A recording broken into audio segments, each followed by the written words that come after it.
Welcome everybody to another episode of the Business Barbershop Podcast. I am Chris, I'm keen. and it's been a few weeks since we've been here, Yeah. but we are back. Lots of stuff has been going on. Iran is being all Iranian on the world. Trump is being all Trump on the world, Yeah. and we are not going to talk much about that though, only because I don't know. It's sort of two Every reasons. day the One, news is different. yes, every day the news is different. We have no idea what's really happening behind the scenes, and it's all speculation. And the other thing too is we have much more fun stuff to talk about that is a lot sort of I think closer to our lives and is also more business related, I think so. And that Hmm. is Openclaw. And by the Yeah. way, I'm gonna expand it a little bit because we sort of were talking about this before we got on, but I think there are some current alternatives to OpenClaw that will do a lot of what you need to do without some of the security things that we're going to sort of banter back and forth on. So Hmm. you start, go where you want to go, and then we'll go Yeah. wherever it goes. Yeah. So I'll touch on the war just a little bit, only for Yeah. how it impacts mortgage rates. So, and inflation, because there's some news in that space. So rates have gone up recently. And then the projections that the Fed's going to cut as many rates as that they thought this year, they thought there could be three rate cuts this year, is starting to go away to where they're even projecting there is a chance they might even raise rates. So mortgage rates have gone up back into the sixes. We're about six and a quarter, six and a half range, depending on the day. And the reason why is because of two things that are kind of hitting the news. One, there's a moment where Trump was trying to like push out Powell and even tried to like have him investigated for how he spent money on like the building remodel, all that stuff. Yeah. Now, it normally when a Fed, it's typical that a Fed chairman has the option of coming back to still being a governor, which means that his vote still plays into the role of what the Fed does. Because the Fed chairman may have more influence, but they still have to have it's a collective vote from all the governors. And so typically they usually retire from being a governor after they hold that chairman role. But he's already came out and said that he's going to hold on to being a governor until those investigations end. So it's turning into a backfire that Trump was trying to do that stuff. And I think that I kind of expressed it before. Sometimes he's trying to do something too aggressively, too fast, and it actually has a negative impact for the result he's looking for. And this is the example of that. I think it just needs to write its course. Um, but the other part is so there's that piece. Um, and then the reason why it's a pretty straightforward thing. One of the biggest impacts to inflation is energy costs. Because if you think about majority of the goods that are being sold, their energy is being used to transport them. So when energy costs goes up, then the cost of transporting Well, all goods goes up. also, by the way, every piece of plastic that you see, all this kind of stuff, it's made typically from petroleum products of some kind. So That's right. it finds its way everywhere, you know? Yep. So increased energy costs is extremely inflationary, and that's bad for long-term bonds, long-term inflation, bad for the economy. So there's a lot of unrest and anxiety happening in the market, um, and so and people are trying to navigate how to work through those. The stock market is taking some pretty big hits. If you have Yeah. any money on the sideline, maybe now's the time to reinvest it. It is up Yep. to you, right? There's Yep. been some good adjustments, um, but yeah, all that as a whole is kind of at least a summary of what's going on in those two elements and how they are impacting business owners and business and the economy in general. Yeah. Yeah. Also, I guess the only other thing I'll say is this is just a uh, complete speculation on my part. I don't think this is going to last forever. I don't think it's going to be one of those long deals. I don't think Trump wants it to be. I don't think Iran can't, no matter what here's the problem. Iran is not all Iranians. The leadership in Iran, they're crazy. You know what I'm saying? Like they They're split. don't, The but split. they The are whole not. leadership. Yeah, there's basically two forms of the leadership. They went and killed all the political, like the political and the military leaders are aligned. They killed all the political leaders, and so all the war stuff you're seeing now is the military leaders who've really made the new political leaders a de facto leader who can't do anything. Yeah. You know? But my point is they don't care. Like Yeah, they don't care if their people suffer. They don't care if they yeah. blow stuff up. They're just not real concerned with, the things that normal leadership around the world might might be concerned with. There might They're be starting leverage points. they're They're just starting not. wars with everybody. Like we'll start a war with the US, with Great Yeah, Britain, with all the Arab states that are surrounding them, yeah, and Israel. They're just like I find it I find it very confusing to me because there's a part of me who's like, is this really what you should be doing to try to survive? Or right. are you just doing or do you know you're done and so you just want to go out with a bang? Yeah, I think that might be the the the case. I don't think they think they're going out. I just think they're holding on as for dear life, and they're just running out of options. I just So don't see how starting I don't see how uh um I don't see how like bombing the Arabs to the east, the Israelites to the west, and then trying to start a war with America and Great Britain, how all of that happening at the same time. I mean, it's like, no, it doesn't make a lot of sense. It no. doesn't make a lot of sense, but none of it does really. Yeah. None of it's super logical. Well, and I Okay. ain't in the military, so I look at No. that and I just, they just look like a losing side. That's all I see. Yep. 100%. 100%. So I don't think Trump wants long wars. I think he wants to get in and get out. So Hmm. we'll see Yeah. though. He doesn't Yeah. get to make all the choices. So all right. Right. Um, Open claw. So Yeah. where do you want to start? I know when we were talking before we got on, you mentioned wanting to kind of outline how it works a little bit Yep. and then maybe how you're using it. And then I'm gonna push back a little bit on you, I think, on the security stuff in particular right now. Depends on what you Yeah. are, but why don't we just start there? Yeah. So Openclaw is a new open source platform that you can use it to duplicate work you could do at a computer. So you could give it accesses to how you access your bank accounts, how you access your Google Sheets account, how you access your Outlook, how you access different platforms. Yeah, So, yep.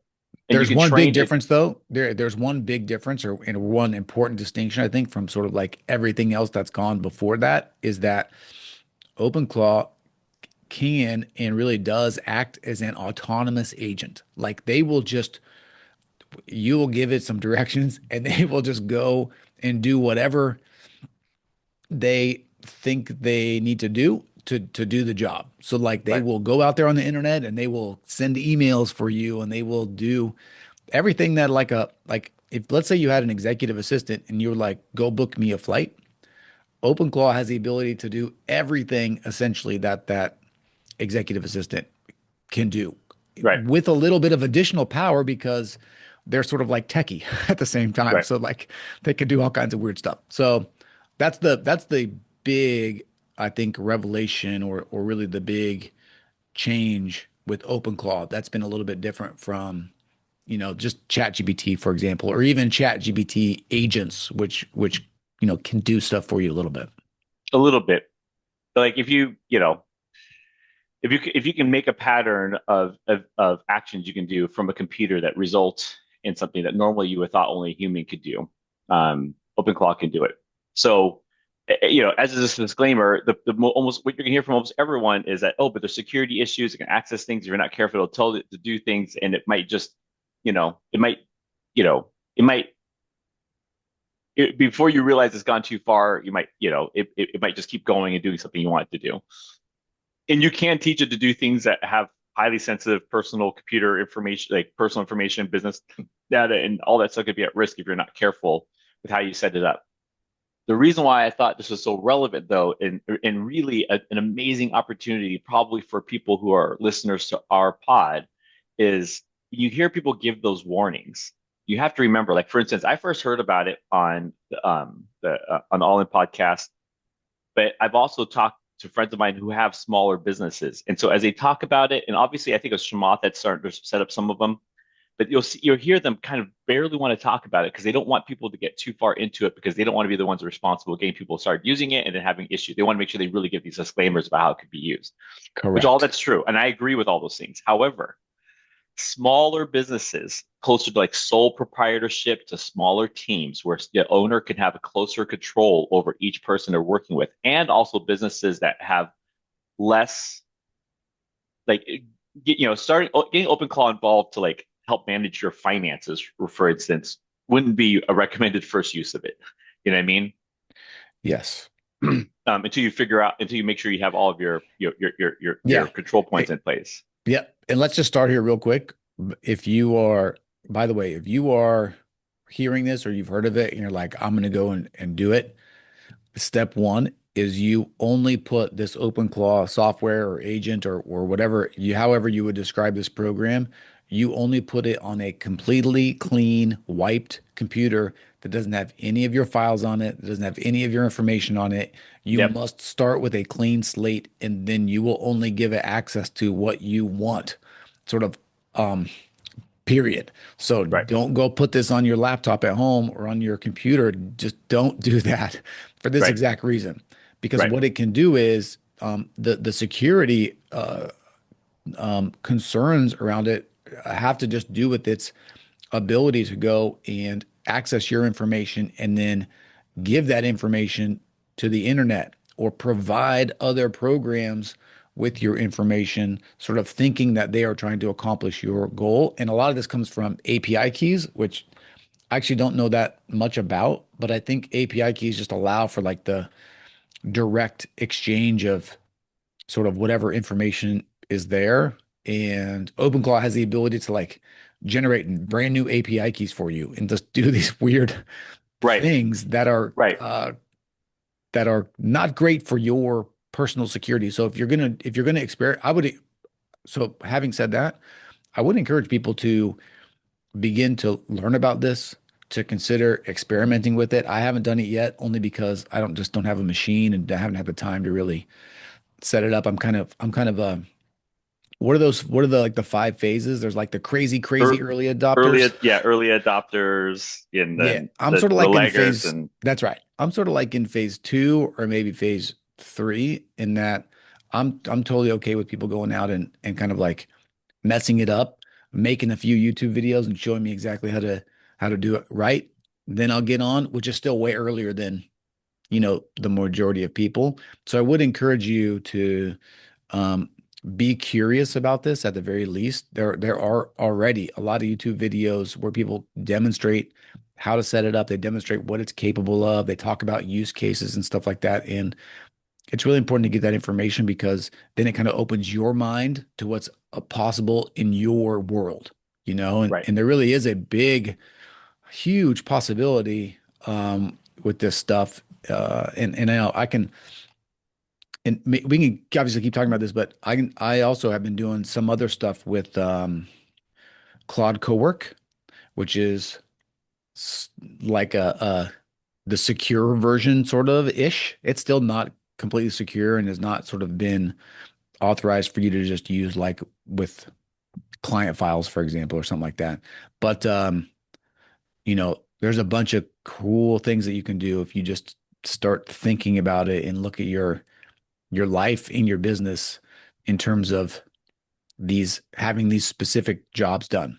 One of the other cool things, by the way, and then you can chime in. One of the other crazy things that OpenClaw can do is you give it a job and it can create sub agents and sub agents. It can create like a whole army for you, basically, to do whatever it is that you want to do. I think that's also why it's a little what's the word I'm looking for? People are a little nervous about it, I guess, maybe a little anxious about it because there is a lot of sort of power in there with these agents that you create if you create them incorrectly. I think you Right. can scope them and put guardrails around them. But man, if you do, you don't really know you've done it wrong until your shit's blowing up, you know? Like it's hard Right. to know because they'll just run, they'll just go because they're working for you Right. all the time, you know? All right. Right. That's my diatribe. Yep.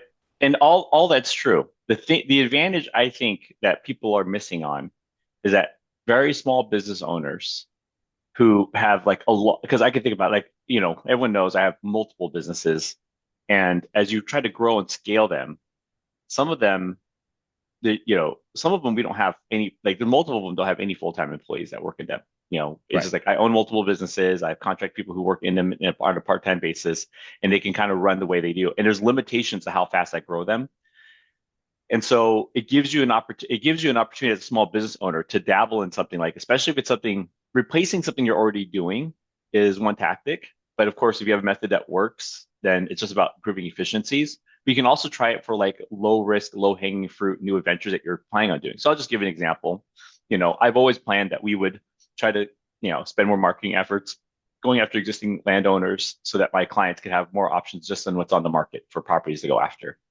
And I've gone after off market properties myself, but systemizing it within staff and making it a regular thing is a little bit tougher. So if I take a new computer and I just say, okay, here's a list of properties, here's how you do the mail merge, and here's how you could take, 50 and every single month take 50 of them and then send it to this place where they send out letters that look handwritten that would generate like potential like lead input.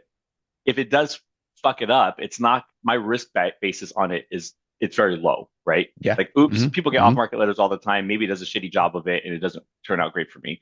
I could keep tweaking that. And it allows me to look at some of the new adventures of things I want to do and say, hey, this we can move these higher on the list and just implement this process and get it to where it does it the way we want to. Like if I was going to do it Yes. purely automated, I'm not going to say go into my finance, start doing stuff. It has the ability Right. to do that, but let's start.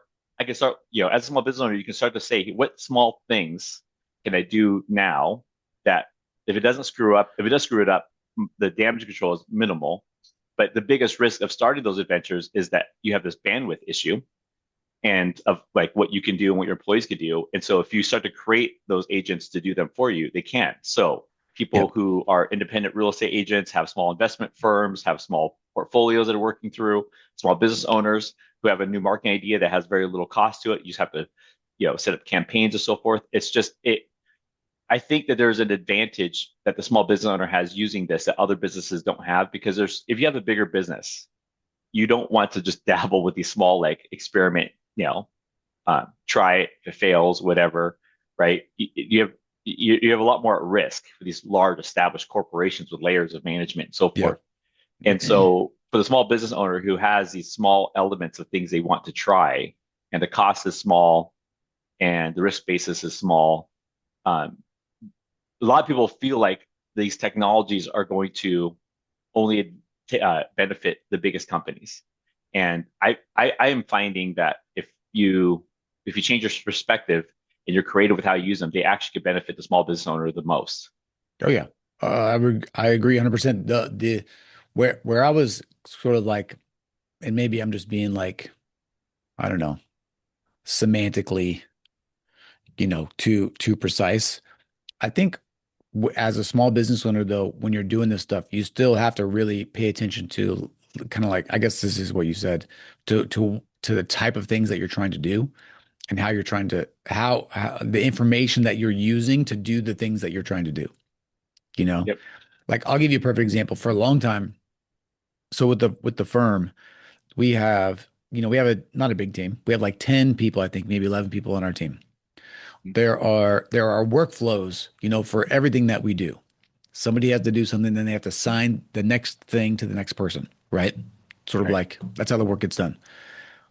We've always had a problem with workload for people, like sometimes people would have like 100 tasks assigned to like today, and that doesn't work, you know? Then they get backed up, things don't get done on time. So it's really hard to try to figure that out. So all I did was I went through and assigned point values to the things that we do every day. Every 1 point is 5 minutes, right? So like if you're drafting an estate plan, it takes about 30 minutes, it's 6 points, right? And so now you have all these tasks with all these points. I created an agent using Claude Cowork that goes into Asana every hour on the hour, pulls the task list for each person every day, and then creates a dashboard for their workload per day. So when you're assigning tasks to people, you can look and you can just say, like, look, I know they don't have anything on Tuesday. I can put this in for Tuesday, and you can be comfortable that everybody has sort of like plenty of time to do the things that they are supposed to do. And that makes everybody massively more efficient and also just massively more happy because they're not looking at 100 tasks in a day, and stressing out about what do I do first? you know, what do I not do? Am I going to get in trouble for not getting all my stuff done? And it's those types of things. that just make a huge difference. One of the things I'm working on also right now is deed recording. So you're in the deed world. You guys don't record many deeds, but I will tell you, recording deeds is a pain in the ass. Okay. Why? Because there's a bunch of little tiny things that literally change all the time. They're different from county to county. And so, like if you don't have the margins right on your page, it could get rejected. If you don't have the spacing right from the legal description to the signature line, you can get your you can get rejected. Okay. So we can create an agent that knows all of the rules for like King County, for example. You can give them the deed and they can evaluate it in 1 minute, and tell you this doesn't look right, or you might want to check this. Just like these little tiny things that increase your efficiency so much and just help your team do so much more, you know. Hmm. Those are some of the things that we're doing. Yep. I'm we aren't even using them as actively as you are. Um, but it's probably going to flip to being, you know, but if things goes the way that I plan to, I expect several of my companies we spend a lot of Yeah. admin time on for that workload to drop 70 to 90% before the end of the year. Yeah. I just started, literally, I just made that dashboard this weekend. Hmm. And the to give you an idea on how I did it, if as you get into this, I don't try to come up with the whole plan. I just said, look, I want to create a dashboard. What is what, how should I do it? What's the best way? Went into Gemini and did this, and it gave me a bunch of long list of things. I said, okay, I'm going to use Claude Cowork to make this. What should I do first? And it's like, okay, well, you got to make the agent prompt. And it wrote out this big, huge, long thing. And it said, put that in there and run it once and see what happens. So Yeah. I did it, it came back. It was like just okay. I put in there, I said, oh, well, it didn't do this. I wanted to do this. It kind of was wonky here. It said, okay, I'm gonna update the code and do it again. And then like, it probably took like 10 iterations or so, and it was perfect. And now it just runs, you Right. know? So it's pretty cool because even with your property thing, you might just say, look, I want to find off-market properties in this buy box, sort of in this location, to do this thing, and you don't even have to tell it. It might go out there and find like what the zoning regs are for the city of Kirkland and the lot size that it needs, and it will just do all of that for you and just give you a big list. Like that's something that I think that Openclaw would be really good for because it would then create these sub agents. One person would only be in charge of like compiling a list of lot sizes. One agent would be in charge of finding the owners or something. I don't know, but Hmm. it's pretty cool what it can do, and it's only going to get crazier. You know, Yeah. good in a good way, I think. Right. So yeah, it's pretty wild. I think that the biggest thing is that most small business owners are overlooking the technology because either they A, don't understand it, or B, are scared of it, or C, following the warning signs they hear from other people. And what I what I would empower small business owners to consider is that we're the best candidates to implement the agents. Like what could you do if you had 30 free employees working for you? Right. Qualified, smart, need training, but they didn't cost you anything. Most of us would say, "Oh, we could do a lot with that." The Now imagine that the that you could graduate to having highly qualified technical employees to do something in the back half of that 30, but just imagine the first 10 to 50 tasks you want to delegate all have to be the most basic admin thing, something you're going to not give to a high level person. You're not going to give a new employee access to your bank accounts and your Right. full blown financials right away either. But Yep. there's so many things that you would delegate right away, right? For sure. Yeah. I would just come up with the thing. I agree with you 100%. I think you should be experimenting with this stuff. You can come up with just like the smallest, tiniest things and just learn how to set these up. So you just get experience like in the platform, you get experience with how it works, and then you build from there. The other thing I'll say too is, you know, it's very like sexy to go from the top down, to say like, oh, I would love to have somebody that goes and does this whole property finding process, including mailing the owners and signing them up. Okay, like soup to nuts.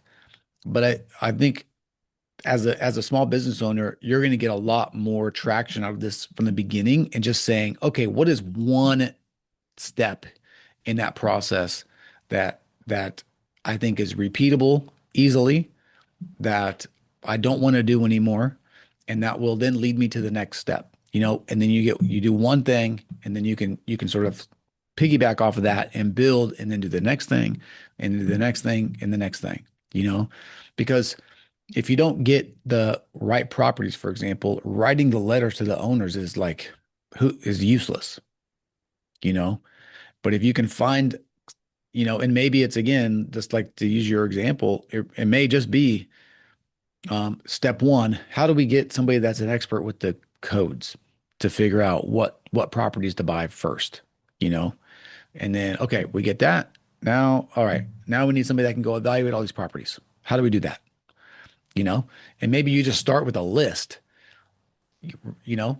But anyway, if you stair step it one at a time, I think not only do you get the sort of the joy of having success at having something work, it actually will work, you Hmm. know? Because if you're trying to do this with like 10 processes at the same time, that's really complicated. It's a lot more complex than you think when you're trying to explain sort of every step or get everything done correctly. It becomes this sort of bottomless pit of this thing over here is broke. Okay, I got to fix that. I got to fix this. I got to fix this, as opposed to I want to do this one thing well every time, 24/7 without having to think about it. You Hmm. know, Right. it's fun though. I've Yeah. been, y- you know, it is still work. You still have to, because you do have to train it. You have to come up with the proper language. You have to come up with the proper description, the proper sequence of steps for it to do the thing that you want. The thing is, you don't have to write all those things. You don't have to come up with all of them necessarily. You have to, you have to know generally what the steps are, but it's pretty cool when it works. I think the key is just start with, giving it tasks that are of low risk. I think that, Yeah, you 100%. know, I agree. I'll give you an example. Like think of something that is not work related, but does take up your personal time. Maybe if you're into hobby, like if you're into classic cars, you don't have any way, like I can ask an AI agent to look at X amount of websites and tell me if they think that on classified ads, whatever, I might find like a car that I've been looking for. Totally. But you 100%. could just, I could go in there and be like, hey, I want you to just do this every single day Yep. and just Send me alert a me when something's digest of all of the 67 Camaros, under right, 50K. right. And it will literally just go find all of them, you know? And if you can, yeah, and more importantly, because the AI agents have had this element that you could tell it to do it and they'll do it, but it won't have this element of like rinse, repeat, give me a report and repeat it weekly, send it to me this way, Yes. whatever. It's like think that you would have it do something from now to forever. It's the now to forever part that really kind of is the biggest difference Yes. from what we're talking about versus what we've had in the past is this like once I set you to go, you're going to keep going forever. Yep. Yep. Definitely. Yeah, and there is with Openclaw too, there I think is a little bit of a human element in the sense of they will make decisions and learn and do stuff without you if you if you let them, you know. Mm-hmm. Like Claude Cowork is it's just a little bit more contained. It does the repeatable tasks, which is awesome, but it is very specific, and you can say like for example, it can see a sauna, but it can't make any changes. It can't even it can only access like a specific URL that has a list. Um, so like you can contain it a little bit more, and it's not going to go and start changing the point values, for example. Which OpenClaw could, Right. potentially, depending on how you prompt it. But yeah, I'm super excited for all of this stuff. Honestly, I think Yeah. and I don't think we got to wrap up here pretty soon. I was supposed to have a call at noon, but I don't. It's at 12:30 now. But the people always talk about how they think it's going to eliminate a bunch of jobs.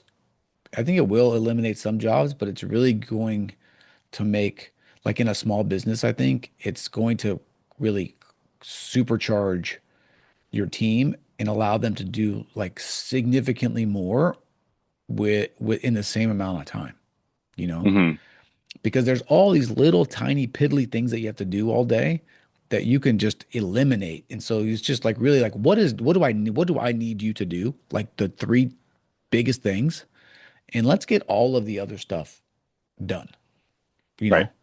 know, behind the scenes, you know. Yeah. So I actually think it'll make us hire faster. yeah. Yeah, and like you said, you really gosh, I've said it 100 times too already. You got to be working with this stuff. You just it will you're gonna get left behind, basically. Hmm.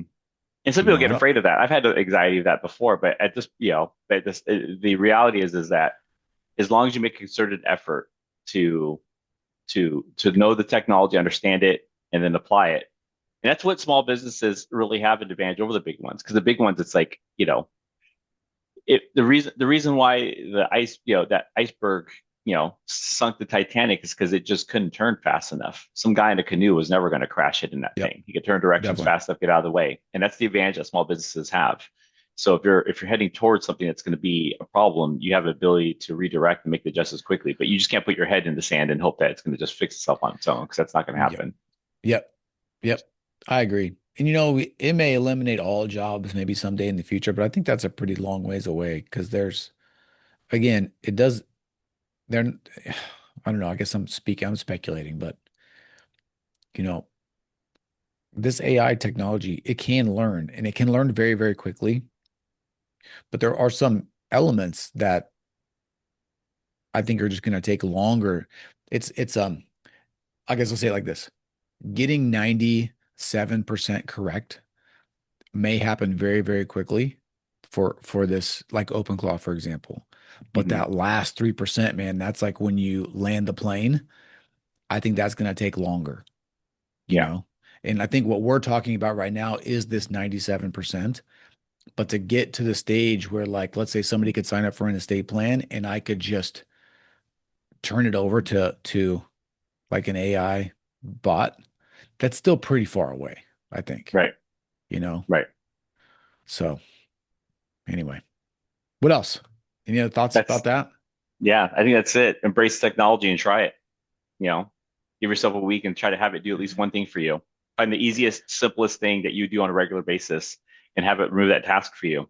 And, just Definitely. start with something small and then grow from it. Don't overthink it. Don't try to think Yep. about how it's going to replace your job or how it's going to, just think about like, what's one thing I could do that would make my life easier? Yeah. Yeah. And OpenClaw for me is still a pretty big leap. Like you do have to have some tech. There is some like it's not it's super easy to do, but you can totally dip your toe in the water with Claude Cowork. It's $20 a month. It's like really easy to get. It's really low entry point. It works very much like, like your Chat GPT would, except it will do shit for you, you know? Yeah. So, I would encourage everybody to at least start there. It's going to give you the foundation, I think, that you need or want as OpenClaw becomes more accessible to non-techie people.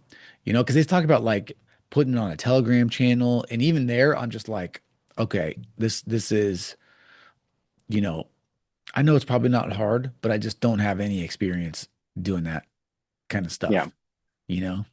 Right. So, but OpenClaw or not OpenClaw, Cloud Cowork is super accessible. It's sort of like it's like a bridge from, ChatGPT or just your other LLMs to OpenClaw. So even for you, I would go check it out. It's pretty cool. It's really cool what it can do. Yeah. So, Yeah. so I'm anyway, excited. yeah, it's Yeah. fun. It's crazy it's really cool. Like it's such an interesting experience to just like it because you'll see it'll open the website and you can see it like working. It's talking about what it's doing, It's like clicking the chevron at the name and choosing to export file. And then it's like, pulling the file, creating the dashboard. And you're like, wow, like this is happening, It's like just doing something. So Right. it's pretty cool. It's pretty cool. Yep. So, okay, cool. All right, let's wrap it up. Yep. All right. That was fun. Been a while. Um, and I'm out next week, by the way. I mean, this is being Okay. recorded, whatever. But okay, so let's wrap it up. This is it for the Business Barbershop Podcast. I am Chris. I'm keen. See you guys later. See you guys later.